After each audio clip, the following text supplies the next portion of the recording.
তো দেখো বন্ধুরা কতগুলো আম নিয়ে এসেছি আমি। আমে মানে খুব ঝড় এসেছিলো আমাদের এখানে। আর খুব আম পড়ে যায়, ওই পার্কে দু তিনটা আম গাছ আছে, আম পড়ে একদম। আর ওখানে যাদের পার্কের সামনে ঘর ওরা তো ফটাফট দিয়ে আম উঠে নিয়ে আসে। তো আমি পরে এমনি ঘুরতে ঘুরতে চলে গেছি, তখন আমি গিয়ে এই কটা আম পেয়েছি। বড় বড়গুলো তো ওরা নিয়ে নিচ্ছে, আমি তাও এই কটা নিয়ে এসেছি। দেখো কতগুলো ফেটে গেছে। তো আজকে আমি এই আমগুলো দিয়ে অল্প টক বানাবো, টমাটোর মিলে। আর চারটে ভালো আছে, এই চারটে রেখে দেবো, টক ডাল হবে। তো আজকে তাহলে গাছের আম, আমাদের বাড়িতে গাছ আম গাছ আছে, আমাদের বাড়ি আম গাছে। দেখবো আমার একটা ভিডিও আছে, অনেক দিনের ভিডিওটা।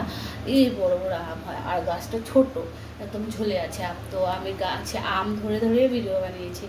আর দেখো খুব ভালো লাগে এরকম গাছের ফল, বাজারে যেতেই পাওয়া যায়, গাছের তাজা তাজা ফল নেওয়া ওঠানো খুব ভালো লাগে। তো চলো চারটে আমি তো টক ডাল বানাবো আর একটু টক বানাবো। আর এখানে আমি ভিজিয়ে রেখেছি বেগুন গোল গোল, পটল, আর দেখো শশাগুলো শুকিয়ে গেছে, তো শশা স্যালাড হবে। তো আজকে রান্না হবে আমার এই।